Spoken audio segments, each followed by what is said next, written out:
The wind beyond the wall sang in a thin voice, like a wire plucked by an old god's finger.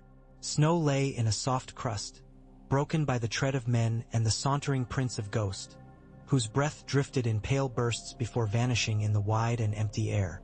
Jon Snow walked at the head of a loose line of free folk, his fur-clad shoulders dusted with rime, his hand on Longclaw's pommel more from habit than need. The dead were gone. The quiet they had left behind was stranger than any army. The sky had that slate color that made the world seem taller, as if the land had slipped under the bowl of heaven and could not claw its way back. Tormund stomped up beside him, beard iced with his own breath, laughing at a story he hadn't yet told. "You look south when there's north enough for a lifetime," Tormund said. "But the crow in you will not be still." Jon did not answer at once. Ghost nosed his gloved hand and moved ahead, leading as much as following, white as drift and twice as silent. The camp they'd left behind hummed faintly with coughs, pots, a baby's mule.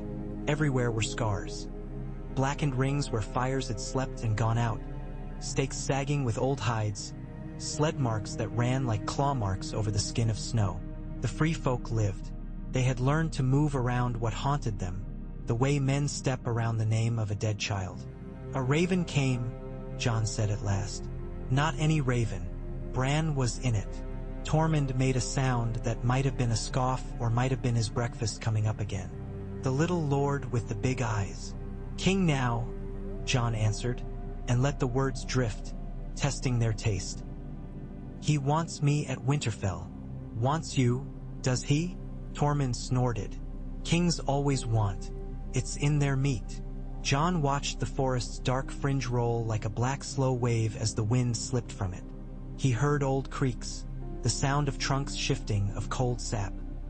The raven had lighted on his shoulder the night before, while Ghost bristled and then settled with a whine of recognition. It had felt like being looked at from 2 times at once. Bran's words had been few, the way they were now that his silences did the louder work. "Come south. The north is wounded. I need your hands." Those were words as well as a vision. The weirwoods had been a network of red-veined light, and under them the north had looked like a body fresh from battle, bark split, earth bruised, water seeping where it shouldn't. Jon had slept after, and in his dream the heart tree at Winterfell bent toward him with a face he knew and didn't, and said nothing. Tormund followed Ghost with his eyes. "We're not good at being asked," he said, meaning his people and perhaps Jon, perhaps all men. "We choose. If your little king brother wants to meet a choosing, he'll get one." "He asked me to bring who will come," Jon said. "He asked that by name." Tormund grinned. "Who will come? Well, there's a good many of us with nothing to keep us but smoke and frost. There's old stone south that might hold a child through a winter night. There's food south, I know there is. There were always fat southerners when my father's father walked." He thumped Jon on the shoulder. "Tell your king I am coming to eat his meat and laugh at his soft boots." Ghost had stopped ahead on a low rise and stood like a banner. Jon and Tormund caught up, and below them the land broke open into a basin where thin trees huddled and a white stream slid between them like a knife. The far side was the low scar of the wall, a giant's ruin cut by the dragon's fire, the breach still black even under the furs of snow. "It's strange," Jon said softly, and Tormund looked at him. "What is?" "That I'm glad to see it." Jon had once thought the wall the end of all things that mattered. It was now a mark like a healed wound, a place where a body had been opened and closed. He felt no triumph. He felt time.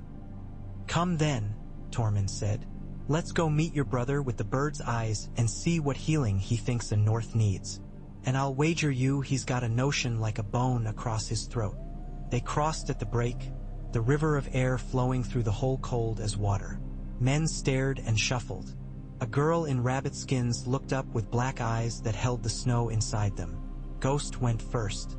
The watch had men at Castle Black, but not many.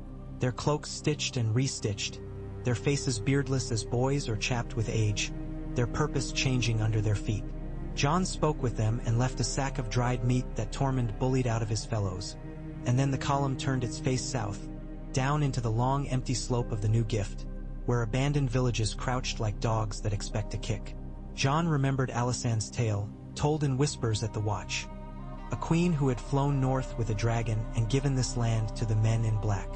He thought of black grain fields never planted, of children born to empty homes. The bones of old fences stuck from snow as if the land were bristling. At sunset they reached a village with 3 walls still standing on its inn, and a weirwood that had grown into the bones of a house so that white wood had strangled gray. They built fires and propped skins over doorways and boiled a stew that tasted of almost nothing. Jon walked the village perimeter twice and stood under the heart tree. Its red mouth stared and did not blink, and in it he saw not faces but a tangle of roots under earth. Something ailed. He felt it like a pressure under his fingernails. He did not have a name for it and had learned not to search too hard for names.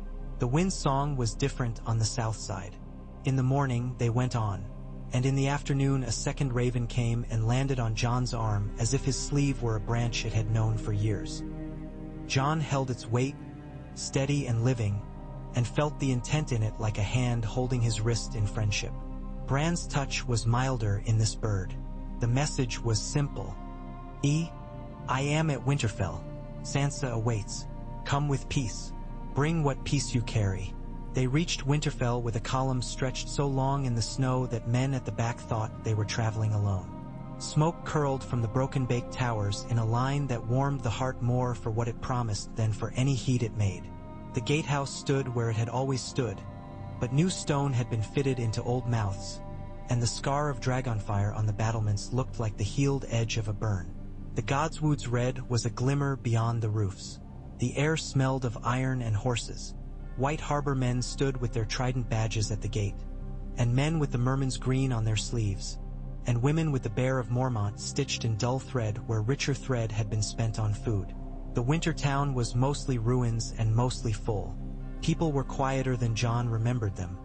But when the free folk entered, some of the quiet turned to murmur. Ghosts slipped aside and onto the inner wall where he could look down at them all and not be touched by any of it. Sansa met Jon in the great hall that still smelled faintly of smoke from years ago, some fires never fully out. Her hair was the color of a fox in a story. She stepped forward, and Jon remembered the girl who'd stood on her toes to listen to songs about golden knights. She embraced him without ceremony, and he felt how thin she was through the furs and how strong. "We're not done putting Winterfell right," she said. "It may be we never are." "It stands," Jon said. "That's the gift." She smiled at him sidelong. "The gift is that you came when I asked you not to, if you've come because of my last letter." "I came because Bran asked," Jon said. She studied the men behind him with a queen's gaze, weighing, measuring, choosing where to let mercy do the work of law and where to let law do the work of mercy.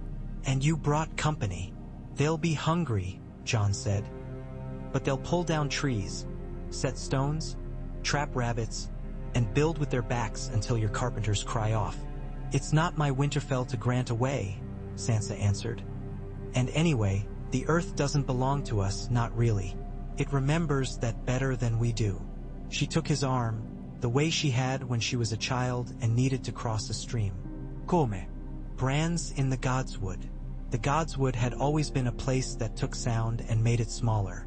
Bran's new chair rolled easily on the frozen ground, the wood of its wheels pale and polished, its pegs carved with tiny leaves. He looked like a boy in a story, like a carved bit of a heart tree that had fallen and learned to move. His eyes settled on Jon with a care that felt like weight. "I thought you would come," he said, voice as scratchy as a raven's throat. "You asked," Jon said, kneeling and meeting the gaze that made even the heart tree seem shy. "I would have come unasked." "That is why I asked," Bran said, and his mouth twisted in something like a smile. His hair was clean and his face was thin. A blanket lay across his wasted legs, but the bones of him seemed elsewhere. "The north is hurt in places no maester's poultice will soothe. They say it healed when the snows melted and we counted our dead. But that is not true. Breaking a will leave spokes and splinters." Sansa stood with her hand on the bark of the heart tree, her fingers red-tipped as if she had been berry picking. "You've been in the roots." "I am always in the roots," Bran said mildly. "Now the roots are in me." It is an ill way to speak. Listen. The snow covers a burn, but under it the soil is glass. When farmers break that glass, their plows will break. When a man sleeps in a house that has been burned, he dreams of fire. Tormund's laugh from the edge of the company was not disrespectful but large. So you called us to dig new fields, he said. That's work even a king's hand can hold. More than fields, Bran said. His eyes turned to Jon. I called you because men trust you to kneel beside them when they grieve and to stand in front of them when danger comes. I called you because the North has 2 thrones and the memory of a third, and it will tear itself over those chairs until only ash is left to sit on. Sansa's lips tightened at that, the old stubbornness warming like a coal. We will not kneel to southern kings again, she said. Not defensive but like a morning prayer she had said for a year and had learned to love for its shape. No, Bran agreed. You will kneel to yourselves until you cannot stand. Then you will kneel to cold and hunger. The question is not kneeling. It is sharing. Jon looked from one to the other, felt the tension run like a string between them. Say what you mean to do. Bran raised his hand as if listening to something only he could hear. Westeros no longer needs a sharp division in the north. It needs a seam that holds. Sansa, you can be the heart of winter, and Jon can be the hands. Let the crown in King's Landing be what the South requires it to be, and let the North be itself in a way that does not isolate it from the rest of the body. You have already split thrones to ease your ache. It is time to braid them to ease others. Sansa's eyes flicked at Jon's. You want us to undo what was won. The North is a kingdom. The North is, Bran said. But kingdoms can be made of councils as well as crowns. You do not need 2 thrones, Sansa. You need 1 hearth with more stools around it. Words, Tormund said, and spat neatly in a bush. What's the meat? What would you have us do, little king? Bran's voice softened. Make the gift a living thing, not a charity from a queen 300 years dead. A place where the free folk and small folk of the North can be neighbors, lawfully, openly, with shared oaths and shared granaries. Abolish the fear of the wall without abolishing its watchfulness. Change the watch so it watches people, not ghosts. Build a council of the North where Mountain clans and mermen and trident benders of White Harbor sit beside a Magnar from beyond the wall. Establish roads and stores that hold through winter because their doors are kept by people who know their names. Recognize the old faith and the new practice, not with edicts but with habit. You speak of law, Sansa said. Do you speak of giving up our crown? I speak, Bran said, and his eyes found the heart tree's arrows. Of letting the North be a place that does not need a crown to be safe. I will be king in the South because that is a work someone must do. Sansa, you are the North because that is a work someone must be. And Jon, you are the bridge between the remembered and the living. Be the protector of the North and the keeper of the gift. Stand for a vow that binds the living to each other. Jon had thought he was done with vows. They clung like cobweb and sailor's knots. He felt Ghost's breath on the back of his hand and realized he had moved it, unconsciously, as if to accept a document not yet handed to him. He looked at Sansa. Her face was composed, but the muscles at her jaw were working as if she were chewing a tough piece of meat. I will not subdue our lords with sweetness, she said. They feared the South as they fear summer. They bled too much under men who did not know their names. They accepted me because I promised to guard them from that. If I unmake that promise, I become what they dread. You will be the one who keeps the promise, Bran said. We will give them a way to guard themselves. I am not asking you to merge thrones. I am asking you to join oaths. A charter, Sansa, not a surrender. A thing written with stone beside it. The old gods like stone. Sansa was quiet a long time. Jon listened to a bird moving inside the heart tree, a faint scratch like the movement of thought behind a face. He felt the land around the walls, the small fires in the winter town, the half-frozen pond by the east gate where 2 children skidded on their boots and fell and came up laughing. He imagined a council that could hold them. He imagined the gift full of small gardens and lean goats and hunters who brought back venison and wove baskets and asked nothing but a place to set them down. "I will call the lords," Sansa said at last, her voice steady.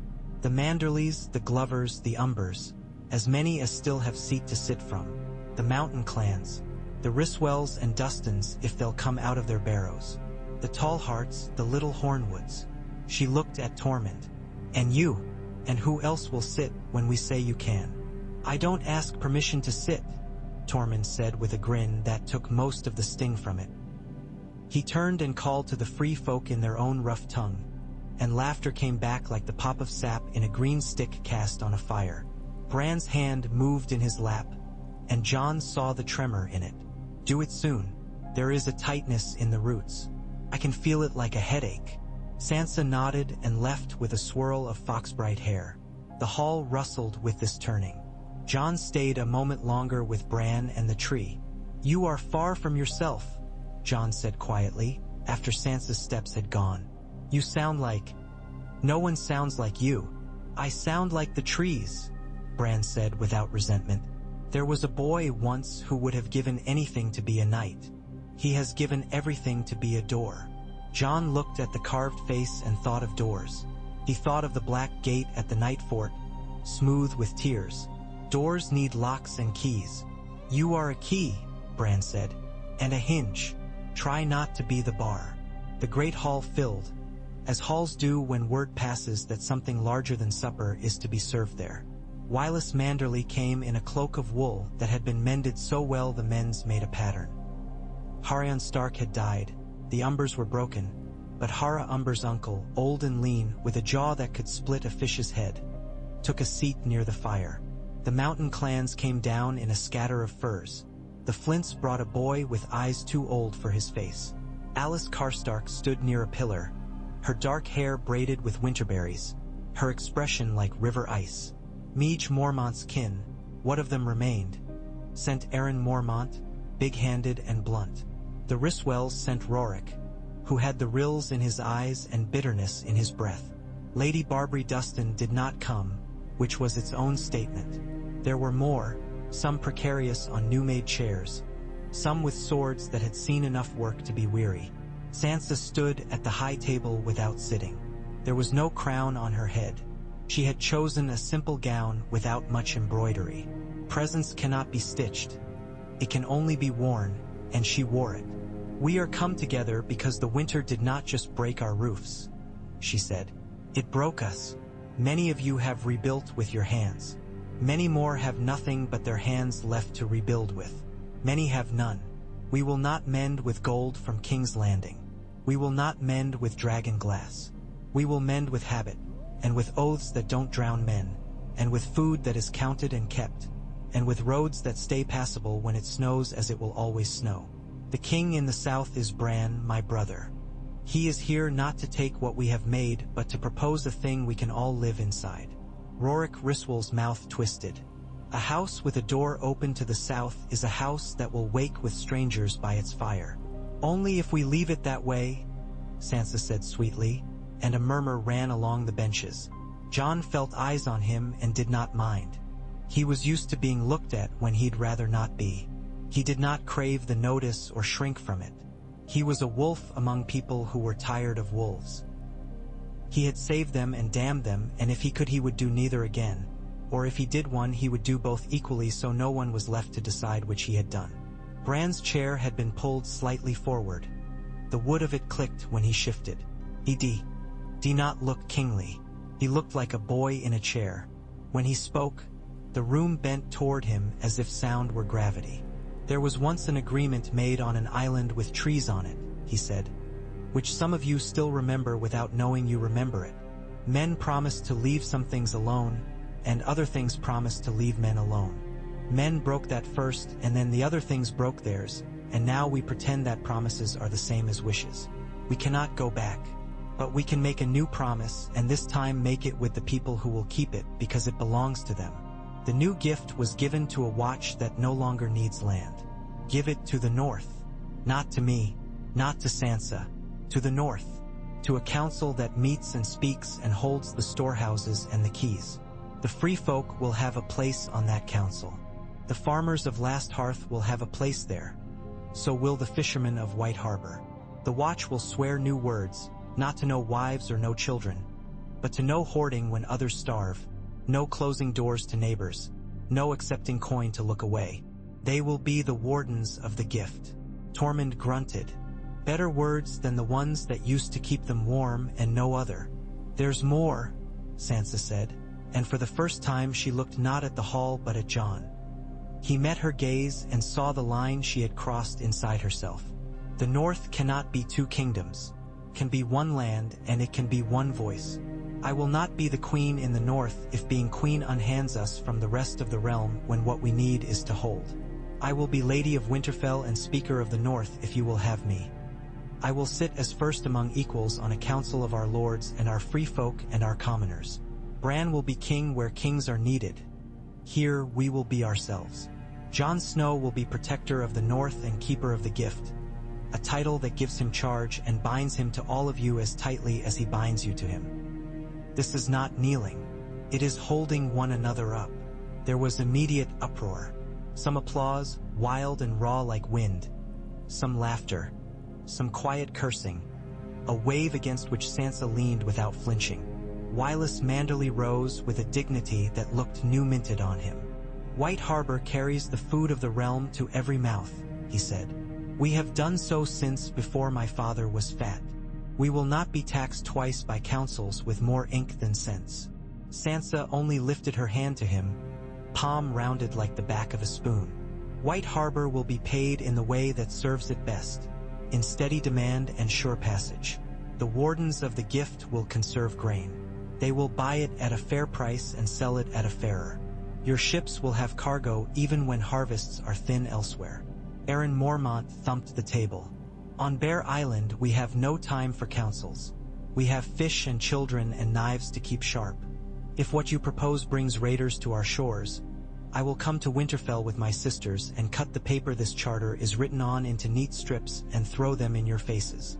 It will bring you cousins, Sansa said, and customers. And if it brings raiders, we will have a watch that watches for men as well as shadows. Alice Karstark's voice was level and cold like a pond under winter sky. As Lady of Carhold, I am owed an accounting of any power that sits near me. If this council is to be half small folk and half free folk, where then do the great houses sit? Will the old oaths be treated as maple leaves, pretty and crushed underfoot when it snows? No, Jon said, his first words since Sansa had raised him into the light. The houses will keep their lands, their names, and their duties. We only ask that duty no longer be a story told at feasts. We ask that you deliver in winter what you promise in summer, and that your men not step aside when they see someone not of your blood in need. We ask that you treat free folk as neighbors, and when one of them breaks the peace that you trust me to break him. Rorik Ryswell's knuckles went white on the edge of his cup. Trust, he spat. Trust the bastard Targaryen who killed his queen. Jon did not flinch. He was done with flinching when men threw their truths like stones. I did, he said simply. You have your life because of it, and lost my sons because of everything before, Rorik snapped. The hall breathed out and breathed in the way a body does when a cut is being washed. You ask me to sit with men who stole my sheep and my mother's sewing. You ask me to share what is mine. I ask you to share what will keep your grandchildren alive, Jon said. We all lost sons. Bran spoke again, and his voice was suddenly very old, so the room could not tell whether the age in it came from him or from the tree. The land is not a thing we hoard. We come from it and we go to it.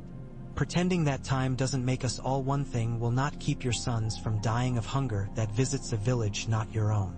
He closed his eyes, and when he opened them again the boy was back. Hear my counsel, not my command. Sansa will call a second meeting in 3 days. In that time go out into the winter town.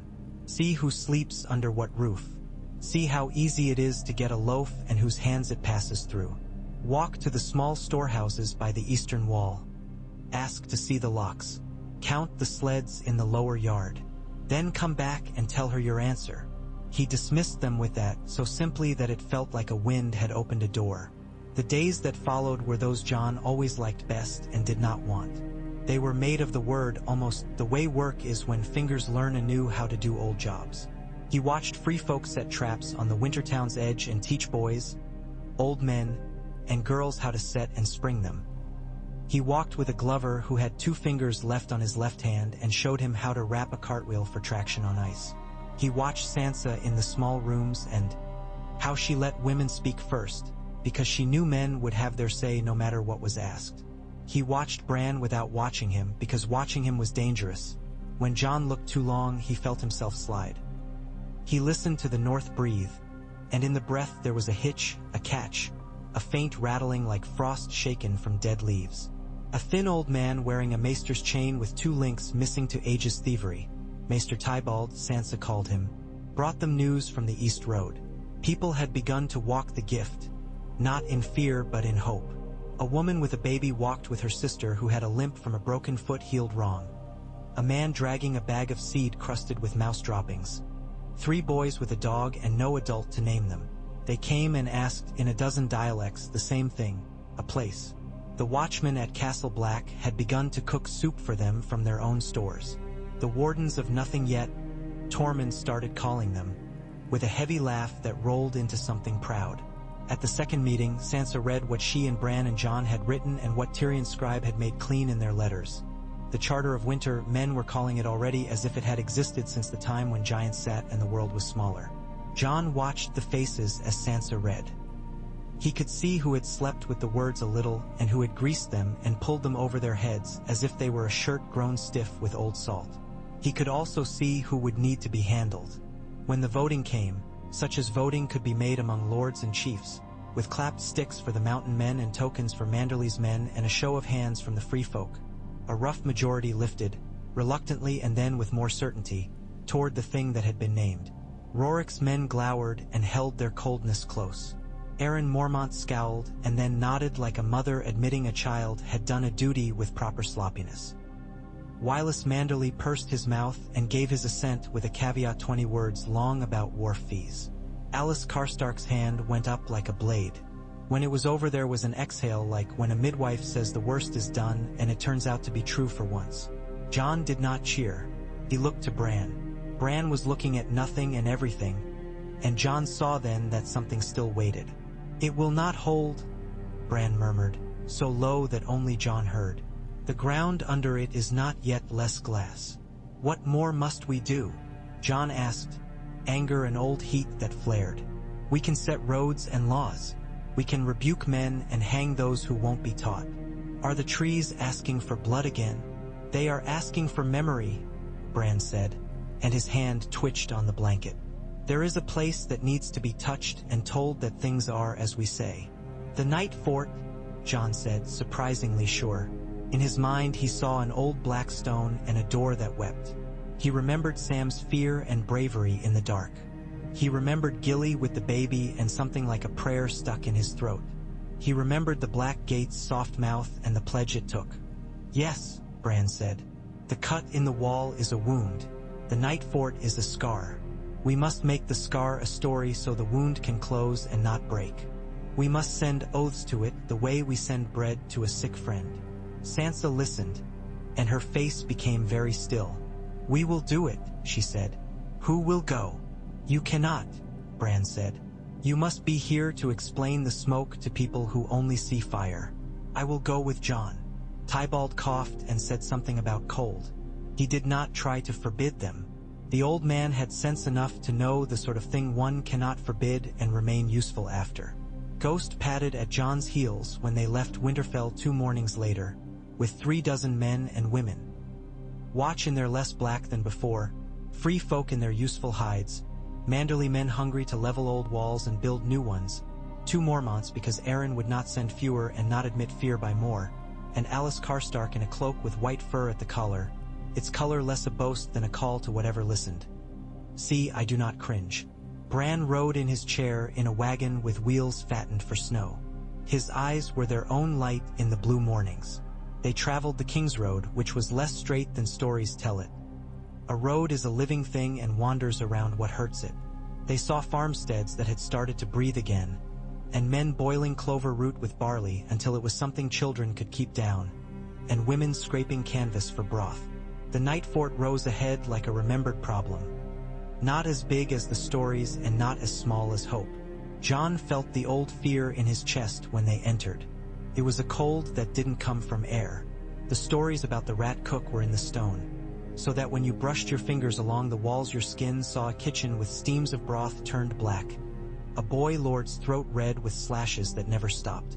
He took Bran's chair himself across a tumbled stretch where the wagon couldn't go. The watchman began clearing without being asked. Free folk hung lamps from hooks that might once have held bodies.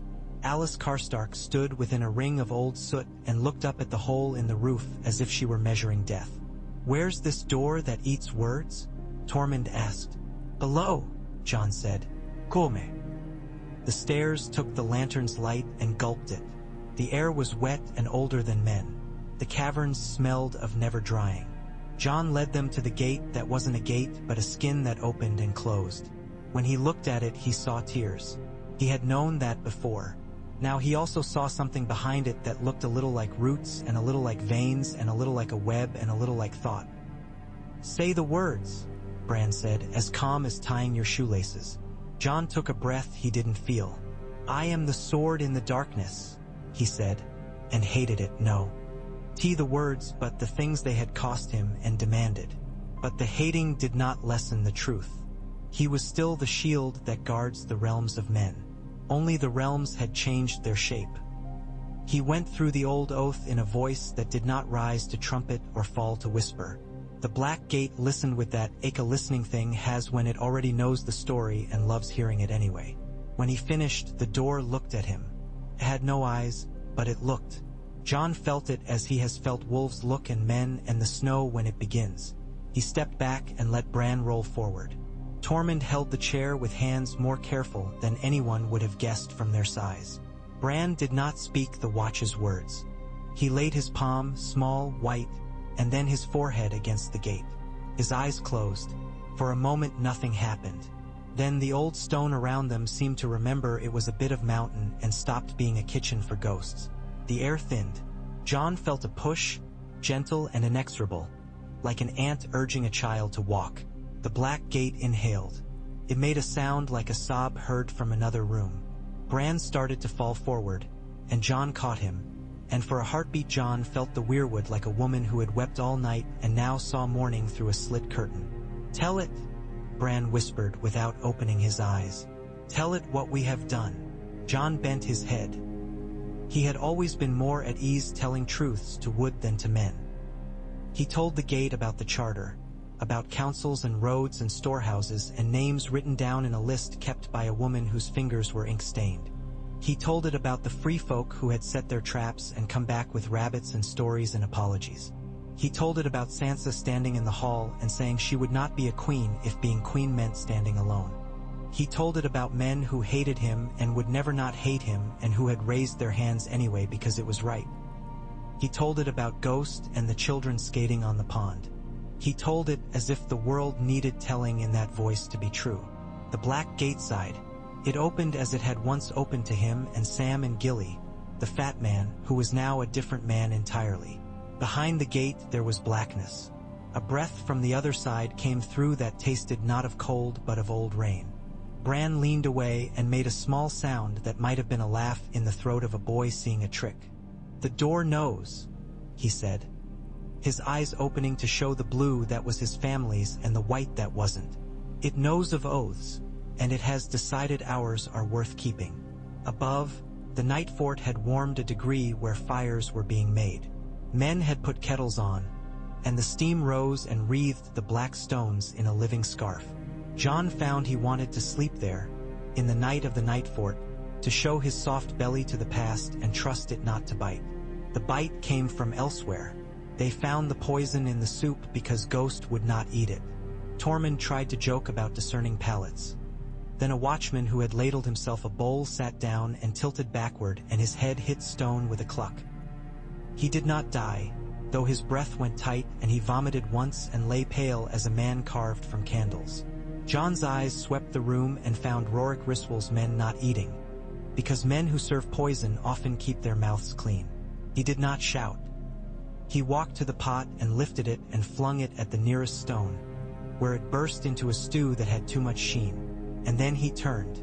Rorik was not there. Alice Karstark had her hand on her sword, but it was not drawn. She looked as shocked as anyone. Jon spoke with quiet so that it would carry. "Find him," he said. "Alive. Bring him beneath the ground." They ran like wolves then, making less sound than fear would choose. Some of Rorik's men were caught at the stairs and coughed up their sad lies.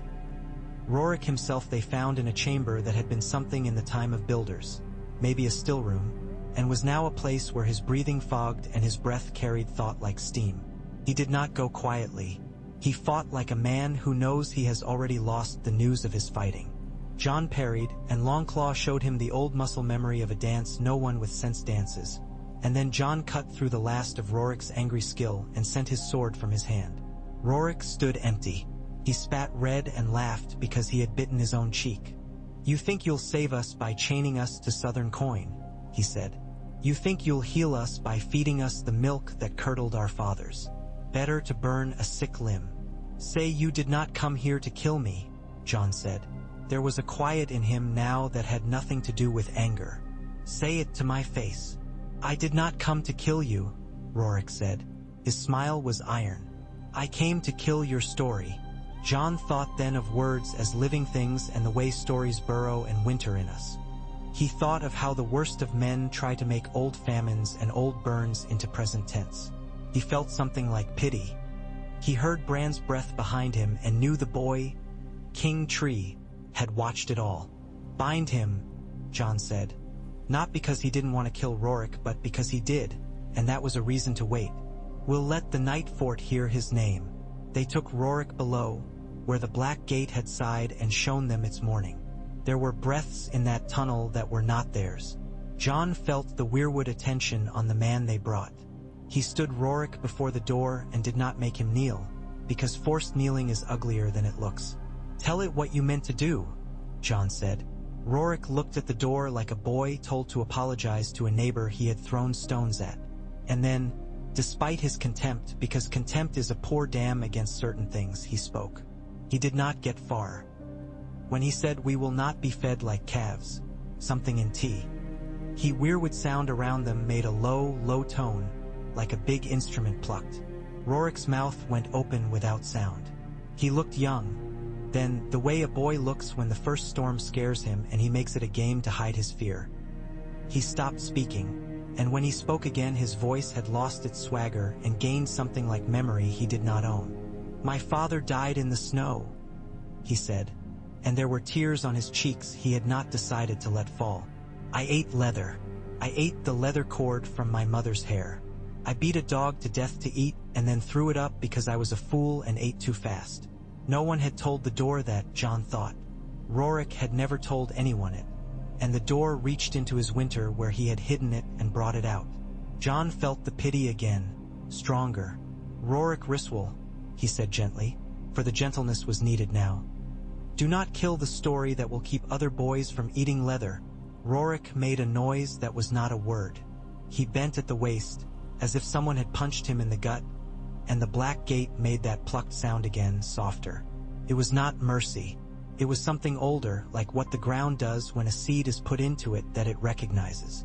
Jon did not think the door would swallow the man, and it did not. It let him stand, and then it let him fall to his knees, unforced. It let them bind him and take him up and into a life that would include labor and cold and a bowl he would share. He would not love it. He would not forgive. He would live inside it anyway. When they returned to Winterfell with the Night Fort's breath in their hair, there were people waiting in the winter town with new things to say. A woman from the Burley family had set up a pot to cook with, and she asked coins of those with coins and days of work from those with hands. A boy from Serwyn had a list he had nailed to a post with who owed what to whom in terms of seed and sled space and the right to use a particular well, and the list had a place for stamps that were not house seals but marks anyone could learn to make. A fish for a fisherman, a child's hand for a woman whose husband had not returned. A little bit of the charter had started to live without being forced to. Sansa thought she hid the way she wanted to smile, and failed. "Sam is coming," she told John quietly when they stood in a passage where the wind came down the hall like a polite greyhound and asked to be let in. "Grand Maester Samwell Tarly, if you're feeling formal. He's managed to get Tyrion to unbuckle coin for us and to send carpenters and rope makers. He's also coming because he wants to see, and because he wants to hold your son." John's mouth went dry. He looked at her. She had the grace not to smile. "I mean little Sam," she said. "And he is not your son, and he is. Sam thinks the world is made better by letting both things be true." When Sam arrived, his chain looked like a pieced-together miracle. Links too bright beside links dull as old pewter, the whole lot sitting on a man who had always been a miracle. A frightened boy who had found a brave place inside himself and lit it with stubborn kindness until it burned steady. He embraced John as if he would wear out his arms doing so. He embraced Bran with care that made you remember that the world's big things are moved by hands like his. He looked at Sansa with awe because she had become a thing men spoke of when they wanted not to die, and she pretended to be bemused by it and was not. "We are doing something that should have been done when Alicent flew," Sam said, the very first day. "It's not that no one ever thought to use the gift. It's that no one ever gave it to the people who needed it." "Kings don't think that way," Tyrion Lannister said dryly a week later when he arrived at last, smaller and more tired and more useful than any man had a right to be. His hair was threaded with gray, and his eyes did not ask for anyone's patience and somehow got it anyway. "Bran does," he added after a pause. "It's irritating that he's right so often." Tyrion came with coin and with builders and with a scribbler who could set down laws. He came with a letter with the royal seal that said nothing and therefore could be shown to anyone without causing trouble. He also came with a map that made John's heart beat faster. Routes marked in not just lines but days. Tiny grain symbols where storehouses could go. Little wolves where Mormont and Karstark and Umbers might need to keep soldiers through the spring, not to fight men but to keep roads walkable and doors open. An onion by White Harbor that was not a joke. Davos had had a hand in that, somehow, even from afar. Arya came, too, on a wind that had the sound of gulls. She did not look like a lady. She looked like a knife that had learned to be a person. She held John and they did not speak for a time, and then when they did it was of little things because the big ones sat beside them and did not need naming. She did not stay. She had a west to walk, but she stood in the godswood filigree stillness and kissed Sansa's knuckles as if they were coins for passage. And she leaned her forehead against Bran's, and for a moment the whole of the Weirwood universe seemed to breathe with their shared blood. Work makes stories small and true. John walked more than he rode. He learned the names of 15 new children before he learned the proper way to lash a bridge over a stream between the gift and a village that had not been on any map because maps always forget someone. He learned how to speak peace when a farmer and a free-folk hunter both wanted the same copse to trap in and both had good claims. You do this and you do this, and if either of you breaks that agreement you will not be allowed to trap anywhere for a month. He learned that justice sometimes was the gentle thing, and sometimes it was a hard edge his mouth had to say. He learned who would need watching and who, unexpectedly, could be trusted with keys. Rorik Ryswell did not become a friend. Trust was not made between them, but he labored in the rebuilding of a storehouse, and when it was finished he did not burn it. He managed stores in a village where the women all had knives tied along their skirts, and when there was a bad week with no hares caught in the traps, he opened the doors to what he had counted so tightly and gave it out with pinch-faced dignity. His men ceased trying to poison soup. They still made faces when free folk laughed too loudly, and some nights ended in bruises where they should have ended in songs. But the bad nights ended with an apology taken down and set upon a list kept by a man with a broken nose, and the might-be wars shrank into might-be grudges and, sometimes, jokes. The winter did not end. It softened in places and hardened in others. A storm no one had predicted blew in from the Bay of Seals and blew itself against Bear Island, so that Aaron Mormont's men slept in boats with their clothes on and their swords between their knees and learned that the thing in the water they had feared was not raiders but a herd of seals that had come south early because there were more fish near warm water. They learned to eat seal in 6 new ways and to be grateful for the knowledge. The wardens of the gift cut a road where the snow was low, and they put branches and stakes along it and kept walking it so that travelers would know it was a safe line. They set up a bell near a bend and taught newcomers to ring it if they found a lost child. The bell rang twice in 3 weeks, and each time meant a child living. There were births. John did not go to those rooms, but he stood near, and when the midwife came out she would report something that sounded like a battle accounted for. A boy, a girl, both alive, mother alive, or one lost or two lost. Once in a while, the report was enough to set him walking until his feet burned. Once in a while, Sansa caught his sleeve and held him for a moment. They did not speak of it, because there is a tenderness that dies under words. Letters came from the south. Some bore the neat lines of Tyrion's hand. News, coin, warnings about lords who had begun to wonder whether what happened in the north meant they could ask for their own charters. Some bore a scrawl that was Davos's, promises, jokes, shipments, a line that said, if this works there, we must be very brave here too. One came from Brienne of Tarth that said, only I have added a line to my list, and it was a promise to protect caravans traveling north with seed and south with news. Others came from small places. A maester in the Riverlands who had heard of the bell and wanted a sketch of its placement. A septon in the Vale who wrote that his people and the old gods had more to say to each other than they had thought, and that he would like to come and listen to the gods would. Problems came. A group of Ironborn landed in the stony shore and thought old habits made for new success. They found free folk and Mormont women together not so easy to rob, and they found that the charter's business included a clause about swearing in raiders to the work of rebuilding if they were caught, if not hanged. They found ropes and they found axes for wood only.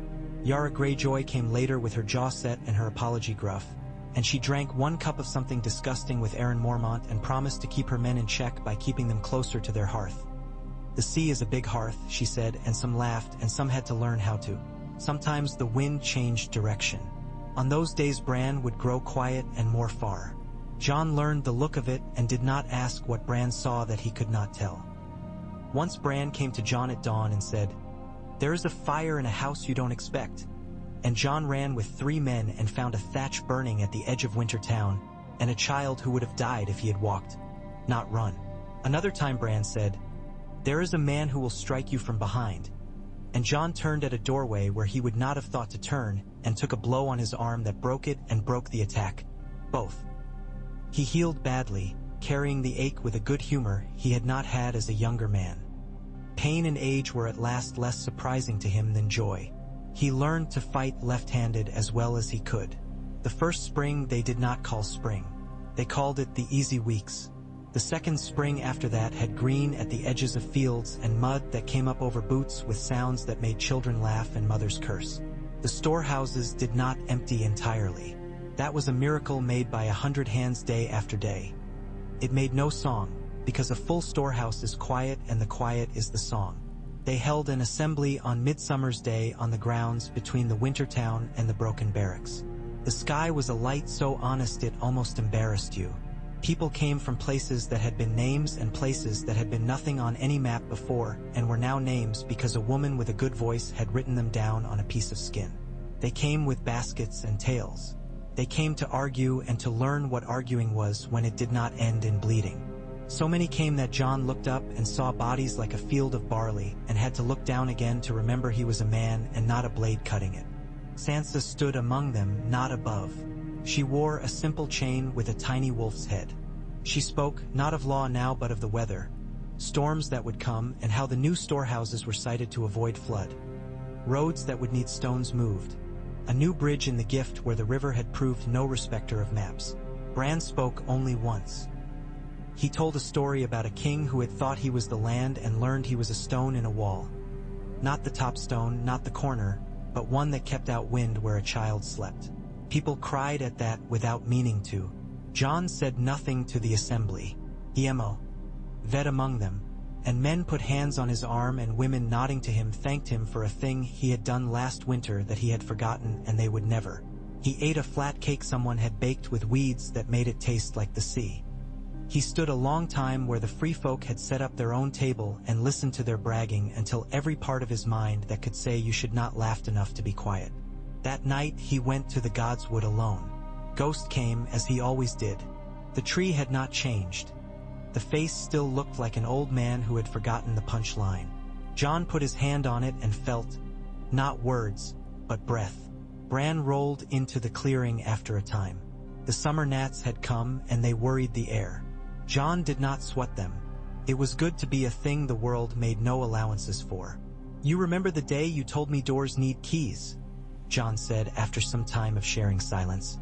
"I remember your hand," Bran said. "It was warm. What next?" Bran smiled, and for a moment he looked the age he would have been if he were only a boy. "Next is next," he said.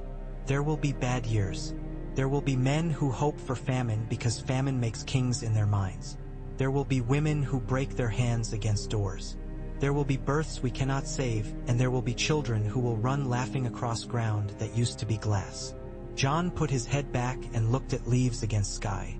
"I am not a king," he said, and the relief of it came again like cool water.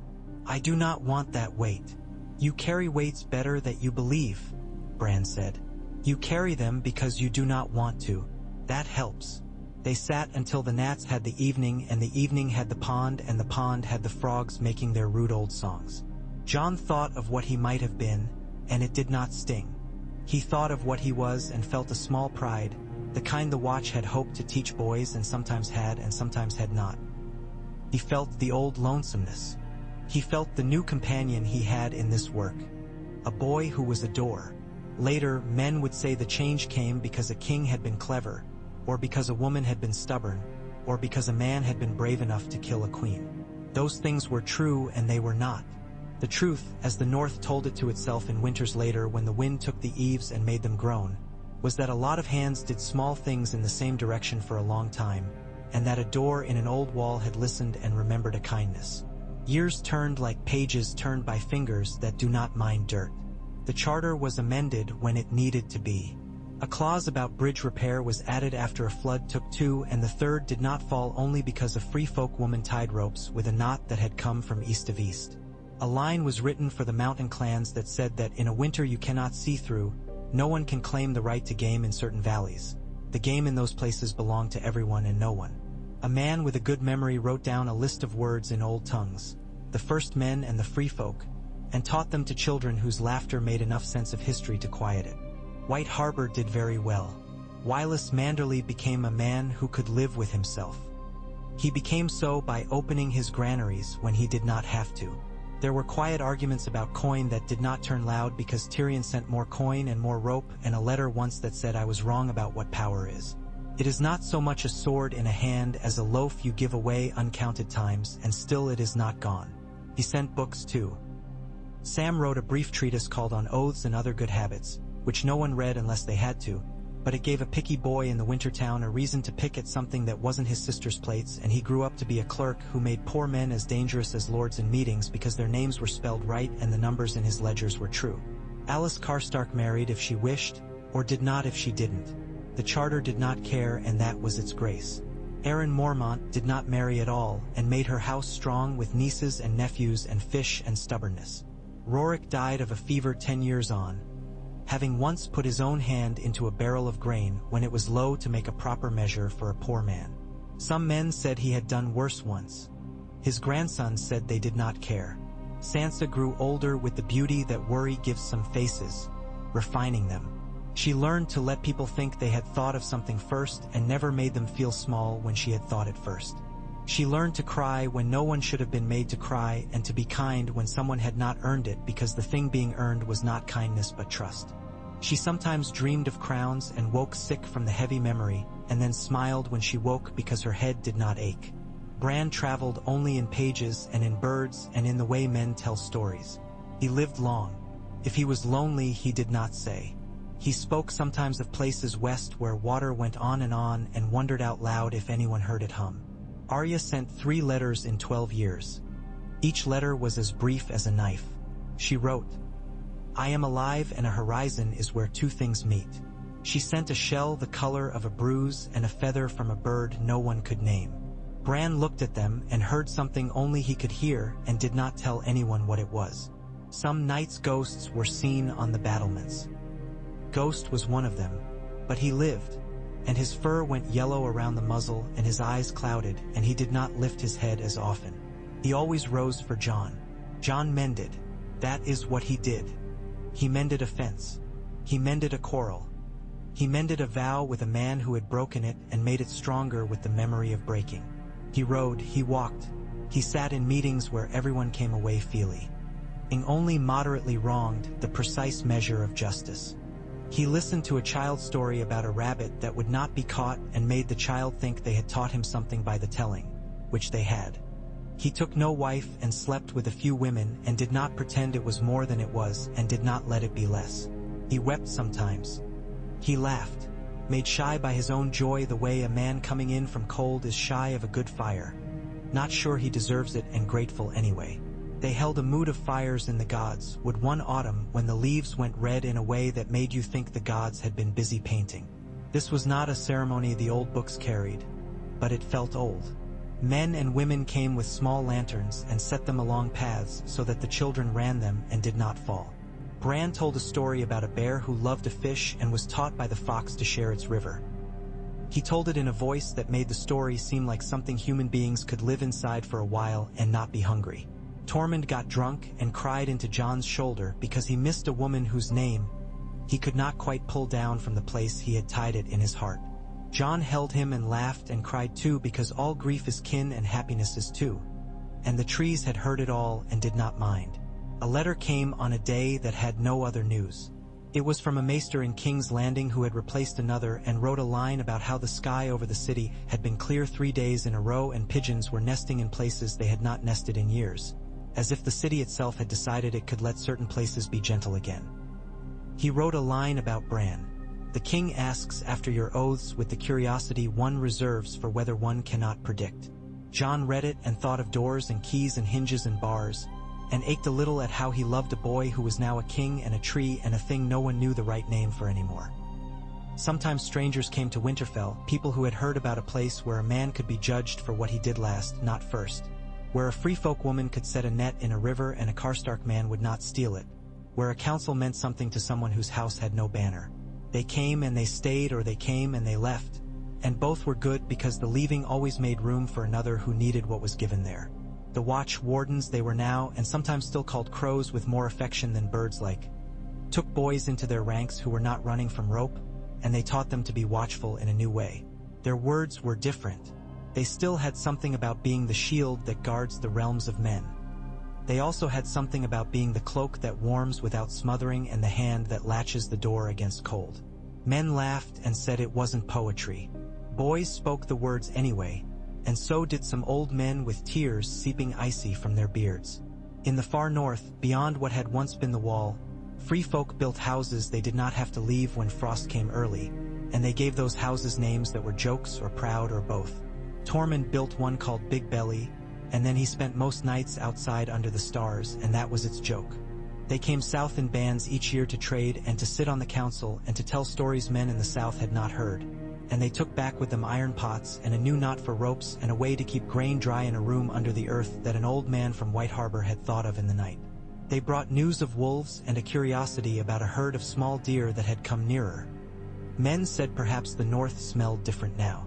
The night fort did not become a home. It remained what it was, a place where a story stays. The black gate opened sometimes. It opened to let in a man who had walked away from his oath and wanted to be something else, and it told him no and made him kneel until his knees were sore, and then told him yes when he said the right words in the right way without wanting to. It opened to let out a man who had come in with a woman and a baby long ago, and who had somehow never left. His name now a story that did not make as many children cry. It did not eat anyone, which felt like a victory measured in human terms. It did something better, which was to be there. You could, if you were inclined to the making of symbols, say that the north healed because two brothers decided chairs did not matter and hearths did. That is how the ballads sang it. And those songs made young hearts beat and old hands tremble with memory. But the truer telling might be as small as this. A loaf cut in 7 slices when before it would have been 4. A road shoveled by a man who had not thought to shovel a road for anyone not his own. A woman sharing the name of a plant that keeps fever down when brewed just so. A child taught to write his name. It is not shameful that heroes fade into these things. It is only fair. That's what the work was for. On a night like the one when he had first received Bran's raven, Jonas Snow stood above the new gift, with Ghost at his side. He looked down at roofs that did not smoke because the air was not cold enough, and fields that were more brown than white, and a river that had not frozen this time because men had dragged stones and altered its course. Not much, just enough to take sluggish ice away from a bend. He felt a weight that was not only the furs he wore. Bran rolled up beside him, more bird than boy. "Do you remember?" he asked. "The place beyond the wall where the wind makes a sound like it is teeth?" "I remember a great many winds," Jon said. "They all have teeth. They all have breath too," Bran said softly. "I have learned to listen to breath." They stood a long time without speaking. The stars put their old light into the night, and the night shrugged and took it in. Ghost lay down and did not move and did not need to. A bell rang somewhere. It was not a warning. It was the sort of bell you ring when you want to tell the night you are still here. Jon finally said, to the air more than to Bran, "I think we did not divide a thing after all. I think we added." Bran's smile was the small one that moved only a little, like a leaf shifting and settling back. "Yes," he said. "We found that a throne is a lonely place to sit and that a bench is better. You can have a cup set down beside you on a bench and a friend's hand across your shoulder. You don't fall as far from a bench." Jon laughed then, low and honest, and even the wind seemed to listen and approve. He thought of bench and cup in hand and said a silent prayer to no God and to all. "Let this hold. Let this hold when I am bones and my name a thing on a plaque that a boy reads because he has to in a skiving hour before a game. Let him not hate me for what I had to do. Let him look out across a field and see a fence mended with care and a road that holds his weight and think that this is what kings and queens and protectors are for. Not to have their names said but for the ground to hold him." Ghost's ears pricked. He turned his head and saw nothing any eye except his would have named. His tail thumped once, and that was enough. Jon put his hand on the wolf's neck. The north breathed. You could hear it if you knew how, if you stood not like a man demands to be heard but like a man who is willing to listen. The breath was slow, filled the night. It said, "This is ours, and ours includes those who were not ours." It said, "Hunger will come, but we will eat more slowly and feed more mouths." It said, "The snow will fall and we will walk through it together." It was almost dawn when Jon left the rise. He walked down between the sleeping fields with the knowledge that morning would bring a thaw, and that the thaw would be as much work as the freeze. He went to a storehouse and found the lock iced. He breathed on it and knocked the ice with a stick and opened it and saw the dark within that smelled of grain and of wood and a little of mice. He smiled at that because nothing is perfect, which is the perfection of living things, and he closed the door and slid the bar and went on to the next piece of work, never finished and never to be done, the kind of task that builds a world.